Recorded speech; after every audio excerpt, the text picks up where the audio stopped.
Good morning traders അരീനയുടെ pre market റിപ്പോർട്ടിലേക്ക് എവർക്കും സ്വാഗതം. നിങ്ങളോടൊപ്പം ഞാൻ റഷീദ് തായ്ലാർ. ആദ്യമായിട്ട് ചാനൽ സന്ദർശിക്കുന്നവർ സബ്സ്ക്രൈബ് ചെയ്യാൻ ശ്രദ്ധിക്കുക. അതുപോലെ മാക്സിമം വീഡിയോ ഷെയർ ചെയ്ത് കൂടുതൽ ആൾക്കാരിലേക്ക് എത്തിക്കാൻ ശ്രമിക്കണം എന്നുകൂടി ഓർമ്മിപ്പിക്കുന്നു. ഇന്ന് 2025 ജൂൺ 4 ബുധനാഴ്ചയാണ്. അപ്പോൾ നാളെ എക്സ്പയറിയാണ് നിഫ്റ്റിയുടെ. ഇന്നലെ സെൻസെക്സിൻ്റെ എക്സ്പയറി ആയിരുന്നു. നോക്കാം എന്തൊക്കെയാണ് ഇന്നത്തെ വിശേഷങ്ങൾ എന്നുള്ളത്. ആദ്യമായിട്ട് നമുക്ക് നോക്കേണ്ട ന്യൂസ് ഒരു ഇൻട്രസ്റ്റിംഗ് ഫാക്ടറാണ്. ഇത് നമ്മൾ നേരിട്ട് ബാധിക്കുന്ന ഒന്നല്ല. എൻവിഡിയ മൈക്രോസോഫ്റ്റിനേക്കാളും മുന്നിലെത്തിയിരിക്കുന്നു. ഒരു കാലത്ത് എൻവിഡിയ മുന്നിലെത്തിയിരുന്നു, മൈക്രോസോഫ്റ്റിനെ ഓവർടേക്ക് ചെയ്ത് മുന്നിലെത്തിയിരുന്നു. പക്ഷെ പിന്നീട് പെട്ടെന്ന് ആ സ്റ്റോക്കിൽ ഒരുപാട് പ്രശ്നങ്ങളാകും. ആ കമ്പനിയിൽ കുറേ ഇഷ്യൂസ് വരികയും ചൈനയായിട്ടുള്ള പ്രശ്നങ്ങളോ അതേപോലെ ഡീപ് സീക്ക് വന്നതോടുകൂടി AI ഡിമാൻഡ് US പെയ്ഡ് വേർഷൻസിന് ഡിമാൻഡ് കുറയുകയൊക്കെ ചെയ്തു. അങ്ങനെ വീണ്ടും എൻവിഡിയ ആണ് ഈ AI വേണ്ട സപ്പോർട്ട് കൊടുക്കുന്നത്, ഗ്രാഫിക് കാർഡിൻ്റെയും സംഭവങ്ങളൊക്കെ. സോ വീണ്ടും എൻവിഡിയ ഒന്നാം സ്ഥാനത്തേക്ക് എത്തിയിരിക്കുകയാണ്. എനിക്ക് തോന്നുന്നു ലോകത്തിലെ തന്നെ ഏറ്റവും മാർക്കറ്റ് ക്യാപ്പിൽ ഏറ്റവും ലാർജസ്റ്റ് ആയിട്ടുണ്ടെന്ന് തോന്നുന്നു. US എന്തായാലും മൈക്രോസോഫ്റ്റും എൻവിഡിയയും തന്നെയാണ് മത്സരിച്ചുകൊണ്ടിരിക്കുന്നത്. ട്രംപിൻ്റെ താരിഫിൽ അലുമിനിയത്തിന് 50% താരിഫ് ഏർപ്പെടുത്തിക്കൊണ്ടുള്ള ഓർഡർ ട്രംപ് സൈൻ ചെയ്തു എന്നാണ് അറിയുന്നത്. അതേപോലെ അടുത്തൊരു ചോദ്യം വരുന്നത് 24,500 മുകളിൽ നിഫ്റ്റി നിലനിൽക്കുമോ അതോ പൊട്ടി താഴെ പോകുമോ എന്നുള്ളതാണ്. വളരെ ക്രിട്ടിക്കൽ ആയിട്ടുള്ള ഒരു പൊസിഷനിലാണുള്ളത്. കാരണം 25,000 എന്ന ആ ഒരു ലെവൽ ടച്ച് ചെയ്തിട്ട് അത് ബ്രേക്ക് ചെയ്യാൻ പറ്റാതെ മാർക്കറ്റിൽ റിജക്ഷൻ വരികയാണ് ചെയ്തത്. അപ്പോൾ ലോവർ ലെവലിലുള്ള ഒരു സപ്പോർട്ട് 24,500 തന്നെയായിരുന്നു. പക്ഷേ 500 അത് ഓൾമോസ്റ്റ് ബ്രേക്ക് ചെയ്ത അവസ്ഥയിലാണ് ഇപ്പോൾ നിൽക്കുന്നത്. ഒരു 40-30 പോയിന്റ് മുകളിൽ മാത്രമാണുള്ളത്. സോ ഒരു ഗ്യാപ് ഡൗൺ ഓപ്പണിങ്ങിൽ തന്നെ അത് താഴെ പൊട്ടിപ്പോകാൻ സാധ്യതയുണ്ട്. പക്ഷേ ഒറ്റയടിക്ക് ഒരു പ്രാവശ്യം മാർക്കറ്റ് താഴെ എത്തി എന്നതുകൊണ്ട് 24,500 ബ്രേക്ക് ചെയ്തു എന്ന് കരുതരുത്. ഇന്നത്തെ ക്ലോസിംഗ് പ്രോപ്പർലി 24,500 താഴെ വരികയും നാളെ 24,500 താഴെ ഓപ്പൺ ആവുകയും ചെയ്യുകയാണെങ്കിൽ മാത്രമേ നമുക്കതങ്ങനെ പറയാൻ പറ്റുള്ളൂ. അല്ലെങ്കിൽ ഇന്ന് ചെറിയൊരു സ്പൈക്ക് വന്ന് താഴോട്ട് പോയിട്ട് തിരിച്ചതുപോലെ റിക്കവർ ആവും. അല്ലെങ്കിൽ ഇന്ന് താഴെ ക്ലോസ് ചെയ്താലും നാളെ ഒരു ഗ്യാപ്പ് അപ്പ് ഓപ്പണിങ്ങിൽ 24,500 മുകളിലേക്ക് മാർക്കറ്റ് കയറി വരികയൊക്കെ ചെയ്യും. സോ അതിനെ ഒറ്റയടിക്ക് കണ്ണടച്ച് വിശ്വസിക്കരുത്. 2-3 ദിവസം അതിൻ്റെ താഴെ തന്നെ നിന്ന് മാർക്കറ്റ് താഴോട്ട് ബെയറിഷ് ആണ് എന്ന് ഉറപ്പായി കഴിഞ്ഞാൽ 24,500 പൊട്ടി എന്ന് നമുക്ക് പറയാൻ പറ്റും. അതുവരെയും വെയിറ്റ് ചെയ്യുക. അതേപോലെ കോവിഡ് കേസുകൾ ഭയങ്കരമായിട്ട് വർദ്ധിക്കുകയാണ്. ഇന്ത്യയിൽ 4,000 എത്തിയിരിക്കുകയാണ് കോവിഡ് കേസുകൾ. 2 പേരും മരിച്ചിട്ടുണ്ട്. മഹാരാഷ്ട്രയിൽ 86 പുതിയ കേസുകളാണ് ഇന്നലെ റിപ്പോർട്ട് ചെയ്തത്. സോ കെയർഫുള്ളായിട്ട് ഇരിക്കുക. നിങ്ങൾ മാസ്ക് ഉപയോഗിക്കുക. സിറ്റിയിലൊക്കെ ഉള്ളവരാണെങ്കിൽ മാസ്ക് ഉപയോഗിക്കുക. പരമാവധി ഗ്യാതറിങ്സിൽ ഒരു ഡിസ്റ്റൻസ് പാലിക്കുന്നത് നല്ലതായിരിക്കും. കാരണം ഈ സംഭവം വന്നു കഴിഞ്ഞാൽ എനിക്ക് കൊറോണ വന്നതാണ്. അതായത് 2020 സെക്കൻഡ് സ്റ്റേജിലാണ് എനിക്ക് വന്നത്. സോ ഭയങ്കര ബുദ്ധിമുട്ടാണ്. മറ്റുള്ളവരെ നമ്മൾ അകത്തി നിർത്തുന്നതും ഹോസ്പിറ്റലിലൊക്കെ പോയി കഴിഞ്ഞാലും നമുക്കൊരു ഐസൊലേറ്റഡ് ആയിട്ടുള്ള നിൽക്കേണ്ടി വരുന്ന ഒരു ഭയങ്കര ഒരു അവസ്ഥയാണ്. സോ കെയർഫുള്ളായിട്ട് ഹാൻഡിൽ ചെയ്യുക. ന്യൂസിൽ ഹൈലൈറ്റ് ചെയ്ത് വന്ന സ്റ്റോക്കുകൾ നോക്കുകയാണെങ്കിൽ ടാറ്റ ടെക്നോളജീസ് ഇതിനകത്തൊരു ബൾക്ക് ഡീലാണ് വന്നിട്ടുള്ളത്. ഓല ആൾട്ടിക്കലും ബൾക്ക് ഡീലാണ്. നെസ്ലെ, HDFC ബാങ്ക്, വിപ്രോ, ഐഡിയയിലും അതേപോലെ തന്നെ ഒരു ബൾക്ക് ഡീൽ വന്നിട്ടുണ്ട്. ഐഡിയയുടെ പ്രൈസ് വീണ്ടും ഇടിയുമോ എന്നുള്ളത്. എറിക്സൺ അതിൽ നിന്ന് പിന്മാറുകയാണ്. 2.1% ഷെയറുകൾ എറിക്സൺ വിറ്റൊഴിവാക്കുകയാണ് ഐഡിയയിൽ നിന്ന്. അപ്പോൾ എന്താവും എന്നുള്ളത് കണ്ടിരിക്കേണ്ടി വരും. അതേപോലെ ഓല ഇലക്ട്രിക്കലും ഇതിൻ്റെ അറിവിൽ അതിനകത്ത് ബൾക്ക് ഡീൽ സെൽ ഓഫാണ് നടക്കുന്നത്. HDFC ബാങ്കിൽ IPOന് അപ്രൂവൽ കിട്ടിയിട്ടുണ്ട്. HDFCയുടെ ഏതൊരു ശാഖയിൽ ഇത് ചെയ്യുന്നതിന് അവർക്കൊരു IPOയുടെ സെബിയുടെ അപ്രൂവൽ കിട്ടിയിട്ടുണ്ട്. അതുപോലെ സെബി 21,000 കോടി രൂപയുടെ 6ഓളം IPOസിന് അപ്രൂവൽ കൊടുത്തിട്ടുണ്ട്. അതും ഒരു ഹൈലൈറ്റ് ചെയ്ത് കാണേണ്ട ഒരു കാര്യം തന്നെയാണ്. അതിലൊന്ന് HDFC ബാങ്കിൻ്റെ ഒരു ഫ്രാഞ്ചൈസിക്കാണ്. അപ്പോൾ എന്തായാലും വരും ആഴ്ചകളിൽ നമുക്ക് കാണാം IPOയുടെ ഒരു ബഹളം തന്നെ ആയിരിക്കും. ജ്വല്ലറി സെയിൽസ് ഇന്ത്യയിൽ 30% കുറഞ്ഞു എന്നാണ് വാർത്തകൾ കാണിക്കുന്നത്. വളരെ ഇൻട്രസ്റ്റിംഗ് ആയിട്ടുള്ള ഒരു ഫാക്ടറാണ്. കാരണം ഇന്ത്യയിൽ ഗോൾഡ് ഉപയോഗിക്കുന്നത് ഗവൺമെന്റിന്റെ കയ്യിലുള്ള നിക്ഷേപത്തിന്റെ അത്ര തന്നെ വരുന്ന രീതിയിലാണ് ഇന്ത്യയിൽ പബ്ലിക്കിന്റെ കയ്യിൽ അല്ലെങ്കിൽ ഓരോ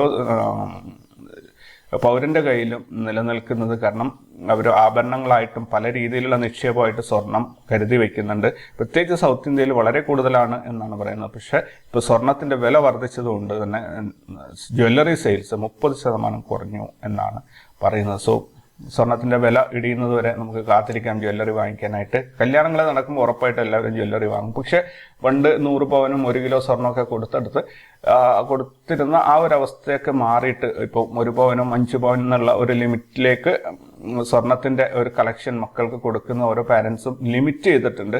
വലിയ കല്യാണങ്ങൾക്കൊക്കെ ഞാൻ കണ്ടിട്ടുണ്ട് മാക്സിമം ഒരു 10 പവന്റെ സ്വർണം മാത്രമാണ് ആ പാരന്റ്സ് കൊടുത്തത്. ബാക്കിയൊക്കെ ആർഭാടമുള്ള കല്യാണം തന്നെയാണ്, പക്ഷെ സ്വർണം അത്രയും മതി. അതിൽ കൂടുതൽ കൊടുക്കുന്നത് ആ കുട്ടിയുടെ തന്നെ ജീവന് അപകടമാകും എന്ന രീതിയിലാണ് അവർ സംസാരിച്ചത്. കാരണം അത്രയധികം വിലയാണ് അവർക്ക് കൊടുക്കാൻ പറ്റാഞ്ഞിട്ടല്ല, പക്ഷെ ജ്വല്ലറി ആകുമ്പോൾ വളരെ എളുപ്പത്തിൽ ഒരു അറ്റാക്കിലൂടെ കൈക്കലാക്കാൻ സാധിക്കില്ല, അല്ലെങ്കിൽ അവരുടെ ജീവന് അതൊരു അപകടമാണ്. അതുകൊണ്ട് വളരെ കുറച്ച് സ്വർണം, ബാക്കിയെല്ലാം ഇമിറ്റേറ്ററി ഗോൾഡും കൊണ്ട് ഡെക്കറേറ്റ് ചെയ്ത് വിടുക എന്നുള്ളതാണ് ഇപ്പോഴത്തെ ഒരു ട്രെൻഡായിട്ട് കാണുന്നത്. ഓപ്പറേഷൻ സിന്ദൂറിന് ശേഷം ഡ്രോൺ സ്റ്റോക്കുകൾ വളരെയധികം എന്താ പറയുക, ഡ്രോൺ സ്റ്റോക്കുകളുടെ പ്രൈസ് ഡിമാൻഡ് വളരെയധികം വർദ്ധിച്ചിട്ടുണ്ട് എന്നുള്ളതാണ്. സത്യത്തിൽ ഒരുപാട് ഡ്രോൺ കമ്പനീസ് ഉണ്ട്. ഡ്രോൺ ആചാര്യ എന്ന് പറഞ്ഞിട്ടൊരു കമ്പനി ഉണ്ട്. ആ പേരിൽ തന്നെ അത് വളരെ ഇൻട്രസ്റ്റിംഗ് ആയിട്ടുള്ള ഒരു പേരായിട്ട് എനിക്ക് തോന്നിയിട്ടുണ്ട്. അങ്ങനെ ഒരുപാട് ഡ്രോൺ സ്റ്റോക്കുകൾ കൃത്യമായിട്ട് ആർക്കും അറിയില്ല സിന്ദൂറിൽ ഉപയോഗിച്ച ഡ്രോൺ ഏത് കമ്പനിയാണ് നിർമ്മിക്കുന്നത്. അതുകൊണ്ട് തന്നെ ഡ്രോൺ നിർമ്മിക്കുന്ന എല്ലാ കമ്പനികളുടെയും സ്റ്റോക്ക് നല്ല രീതിയിൽ കയറി പോകുന്നുണ്ട് എന്നാണ് വാർത്തകൾ ഒക്കെ നമുക്ക് കാണിച്ചു തരുന്നത്. സോ അതൊരു ഇൻട്രസ്റ്റിംഗ് ഫാക്ടർ തന്നെയാണ്. അതുപോലെ ഞങ്ങളുടെ കമ്മ്യൂണിറ്റിയിൽ ജോയിൻ ചെയ്യാൻ മറക്കരുത്. ഞാൻ എല്ലാ ദിവസവും പറയുന്നതാണ്, സ്വിംഗ് ട്രേഡുകൾക്കായിട്ടും ഓപ്ഷൻ ട്രേഡിനൊക്കെ ആയിട്ട് ഓരോ ഗ്രൂപ്പുകൾ ഇങ്ങനെ ക്രിയേറ്റ് ചെയ്തിട്ടുണ്ട്. അതുപോലെ സ്റ്റോക്ക് മാർക്കറ്റ് ന്യൂസിന് ഏറ്റവും ഇമ്പോർട്ടൻ്റ് ആയിട്ടുള്ളത് അതാണ്. സ്റ്റോക്ക് മാർക്കറ്റിലെ ന്യൂസ് ഓരോ മിനിറ്റിലും അപ്ഡേറ്റ് ആവുന്ന ഏതൊക്കെ, അതായത് first priority Indian stock market ന്യൂസിനാണ്, അത് കഴിഞ്ഞ് US, പിന്നെ വേൾഡ് വൈഡ്, അങ്ങനെയാണ് അതിന് പ്രയോറിറ്റി സെറ്റ് ചെയ്തിട്ടുള്ളത്. അതുകൊണ്ട് തന്നെ ഇന്ത്യയിൽ നിന്നുള്ള ഓരോ ന്യൂസും ഓരോ പോർട്ടലും പബ്ലിഷ് ചെയ്യുമ്പോൾ അത് കൃത്യമായിട്ട് നമ്മൾ ടെലിഗ്രാം ചാനലിൽ എത്തുന്നുണ്ട്. അതുപോലെ ഓപ്പൺ ഇൻട്രസ്റ്റ് അനാലിസിസ് ഓരോ 15 മിനിറ്റിൽ ഓപ്പൺ ഇൻട്രസ്റ്റിന്റെ സംഭവങ്ങൾ, അതേപോലെ ഏതൊക്കെ സ്റ്റോക്കുകളാണ് ഫാസ്റ്റ് മൂവിങ്, അതായത് ബയേഴ്സ് മാത്രം ആക്റ്റീവായിട്ടുള്ള സ്റ്റോക്കുകൾ ഏതൊക്കെയാണ്, അങ്ങനെ പിന്നെ ട്രിവിയ ചലഞ്ച് പോലെ അങ്ങനെ ഒരുപാട് കാര്യങ്ങൾ ഈ ഒരു ചാനലിൽ വരുന്നുണ്ട്. നിങ്ങൾ ഒരു ദിവസം ഒന്ന് വാച്ച് ചെയ്ത് നോക്കുക. ഈ ഡിസ്ക്രിപ്ഷനിൽ എല്ലാ ലിങ്കുകളും കൊടുത്തിട്ടുണ്ട്. സോ മാക്സിമം ഉപയോഗപ്പെടുത്താൻ ശ്രമിക്കുക. ഇനി നമുക്ക് ഗ്ലോബൽ മാർക്കറ്റിലേക്ക് പോവുകയാണെങ്കിൽ US മാർക്കറ്റ് കംപ്ലീറ്റ്ലി ഗ്രീൻ ആണ്, യൂറോപ്യൻ മാർക്കറ്റും ഗ്രീൻ ആണ്, ഏഷ്യൻ മാർക്കറ്റും ഗ്രീൻ ആണ്. സോ കംപ്ലീറ്റ് ഒരു ഗ്രീൻ ഇതിലൂടെയാണ് നമ്മൾ ഇന്ന് സ്റ്റാർട്ട് ചെയ്യാൻ പോകുന്നത്. ഗിഫ്റ്റ് നിഫ്റ്റിയിലേക്ക് വരികയാണ്. ഗിഫ്റ്റ് നിഫ്റ്റി ഇന്നലെ ക്ലോസ് ചെയ്ത് 24,714 ഇന്ന് ഓപ്പൺ ആയിരിക്കുന്നത് 702 അതായത് ഒരു ഫ്ലാറ്റ് ഓപ്പണിംഗ് എന്ന് തന്നെ പറയാം. 11 പോയിന്റ് ഗ്യാപ് ഡൗൺ ഓപ്പണിംഗിലാണ് ഇന്ന് ഓപ്പൺ ആയത്. 24 ഓപ്പൺ ആയതിനു ശേഷം 702 ഓപ്പൺ ആയിട്ട് 720 മാർക്കറ്റ് കയറിപ്പോയിട്ടുണ്ട്. 17 പോയിന്റ് മുകളിലോട്ട് പോയിട്ടുണ്ട്. സോ പ്രത്യേകിച്ച് അതിനകത്ത് വലിയൊരു സംഭവമൊന്നും പറയാനില്ല. ഒരു ഫ്ലാറ്റാണ് കാര്യങ്ങൾ, മുകളിലോട്ടോ താഴോട്ടോ പോയി എന്നൊന്നും പറയാനില്ല. ഇന്നലെ ക്ലോസ് ചെയ്ത അതേ സ്ഥലത്ത് തന്നെ ഏകദേശം ഇന്ന് മാർക്കറ്റ് നിൽക്കുന്നുണ്ട്.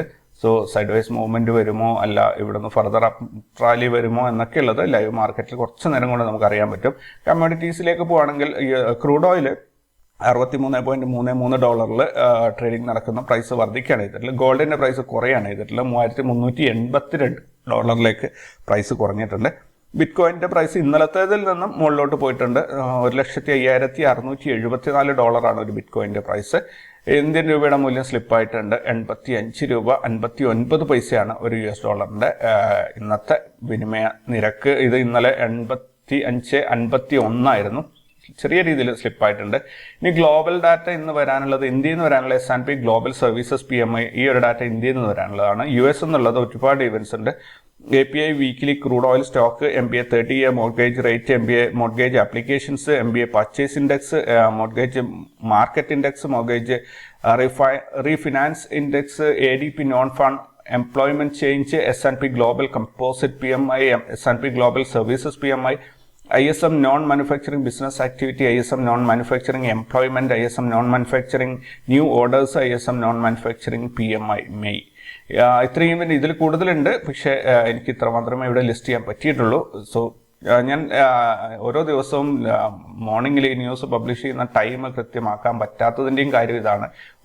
കൂടുതൽ ഡാറ്റ ടൈപ്പ് ചെയ്ത് എൻ്റർ ചെയ്യാനുണ്ടെങ്കിൽ അതിനനുസരിച്ച് എനിക്ക് രാവിലെ ടൈം പോകും. 6 മണിക്ക് സ്റ്റാർട്ട് ചെയ്താൽ 7 മണിക്കെങ്കിലും റെക്കോർഡിംഗ് സ്റ്റാർട്ട് ചെയ്യാൻ പറ്റാതെ വരുന്നതിൻ്റെ കാരണം അതാണ്. ഇന്നിപ്പോൾ നമ്മൾ കുറച്ചൊരു ഡിലേ ആയിട്ടാണ് എത്തിയിരിക്കുന്നത്. കാരണം ഒത്തിരി ഡാറ്റ ന്യൂസ് കാര്യങ്ങളൊക്കെ ടൈപ്പ് ചെയ്യാനുണ്ടായിരുന്നു.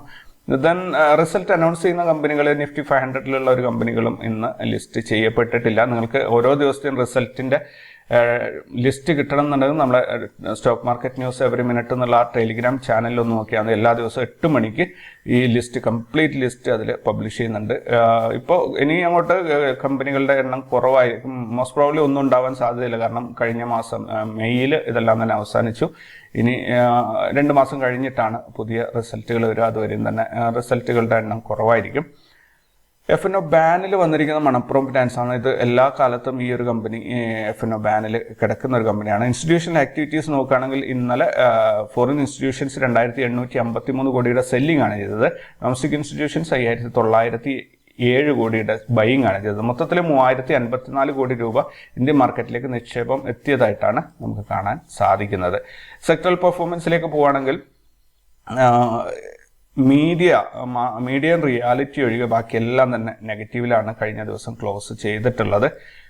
ദെൻ ETF നോക്കുകയാണെങ്കിൽ ഗോൾഡ് ബീസ് മാത്രമാണ് കഴിഞ്ഞ ദിവസം ഗ്രീനിൽ അവസാനിച്ചുള്ള. ബാക്കിയെല്ലാം തന്നെ റെഡിലാണ് അല്ലെങ്കിൽ നെഗറ്റീവിലാണ് ക്ലോസ് ചെയ്തിട്ടുള്ളത്.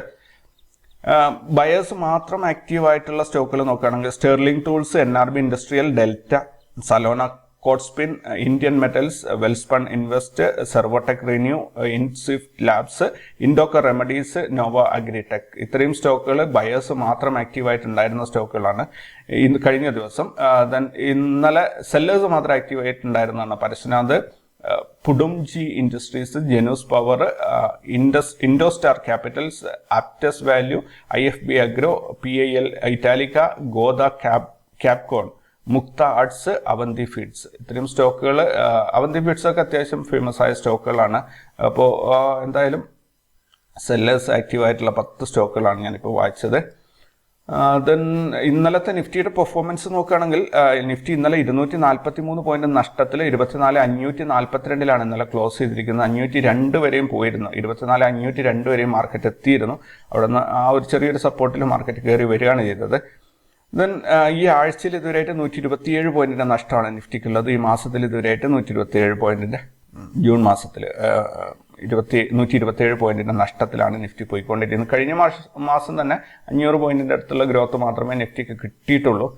എന്തായാലും ഒരു മന്ത്ലി റിപ്പോർട്ട് ഈ രീതിയിൽ തയ്യാറാക്കുന്നതിനെ കുറിച്ച് ഞാൻ ആലോചിക്കുന്നുണ്ട്. നിങ്ങളുടെ അഭിപ്രായം എന്താണെന്നുള്ളതൊന്ന് താഴെ. അതിനെ കൊണ്ട് നിങ്ങൾക്ക് ഉപകാരം, നിങ്ങൾക്ക് യൂസ്ഫുൾ ആകുമോ, നിങ്ങൾക്ക് ആ ഡാറ്റ കിട്ടിയതുകൊണ്ട് ഏതെങ്കിലും രീതിയിൽ കാര്യം ഉണ്ടാകുമോ എന്നുള്ളത് നിങ്ങൾ പറയുകയാണെങ്കിൽ അതനുസരിച്ച് ഞാൻ എഫേർട്ട് എടുക്കാം.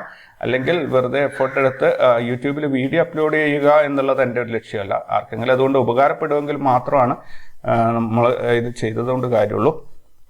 അല്ലാതെ വെറുതെ യൂട്യൂബിൽ ഒരു വീഡിയോ ഇട്ട് ആൾക്കാരെ ബുദ്ധിമുട്ടി അവരുടെ സമയം കളയുന്നതിൽ അർത്ഥമില്ല. സോ നിങ്ങൾക്ക് അങ്ങനെ യൂസ്ഫുൾ ആകും എന്നുള്ളത് ഉണ്ടെന്നുണ്ടെങ്കിൽ നിങ്ങൾ ഒന്ന് കമൻറ്റ് ചെയ്ത് അറിയിക്കുക. ഓൾറൈറ്റ്. ദെൻ ഇന്നത്തേക്കുള്ള മറ്റ് ഇൻഡെക്സുകൾ നോക്കുകയാണെങ്കിൽ നമുക്ക് എല്ലാ ഇൻഡെക്സും കഴിഞ്ഞ ദിവസം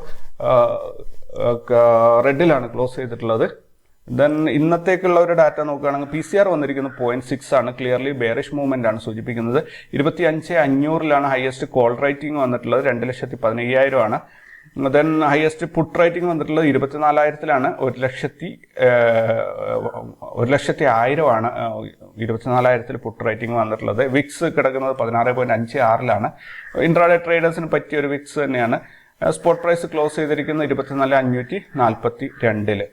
ഇനി CPR നോക്കുകയാണെങ്കിൽ 24,586, 630, 674, ഏകദേശം 90 പോയിന്റിന്റെ അടുത്തുള്ള ഒരു 88 പോയിന്റോളം ഗ്യാപ്പിലുള്ള ഒരു CPR ആണ്, വൈഡ് CPR ആണ് വന്നിരിക്കുന്നത്. നോ ട്രേഡ് സോൺ ആണെങ്കിൽ 679, 659, 20 പോയിന്റ് ഗ്യാപ്പിൽ നോ ട്രേഡ് സോൺ, റാസ് ലെവൽസിന്റെ നോ ട്രേഡ് സോണും വന്നിട്ടുണ്ട്. അപ്പം എന്തായാലും ഇവിടെ 24,679 ഒരു ബ്രേക്ക്ഔട്ട് ലൈനും 586 ബ്രേക്ക് ഡൗൺ ലൈൻ ലെവലുമായിട്ട് നമ്മൾ കണക്ക് കൂട്ടേണ്ടി വരും. അപ്പം വളരെ 679, 586, ഏകദേശം ഒരു 94 പോയിന്റിന്റെ ഗ്യാപ്പിലുള്ള ഒരു നോ ട്രേഡ് സോൺ ആണ് നമുക്കിന്ന് കിട്ടുന്നത്. ഇനി 679 കട്ട് ചെയ്ത് മുകളിലോട്ട് പോവുകയാണെങ്കിൽ 760 വരെ പോകാനുള്ള ഏകദേശം 81 പോയിന്റിന്റെ ഒരു അപ്സൈഡ് മൂവ്മെന്റ് ആണ് സാധ്യതയുള്ളത്. പക്ഷെ ഇത് ചിലപ്പോൾ ഒരു ഗ്യാപ്പ് അപ്പ് ഓപ്പണിംഗിൽ നമ്മൾ ഇല്ലാതായി പോകും ഈ അപ്സൈഡ് മൂവ്മെന്റ്.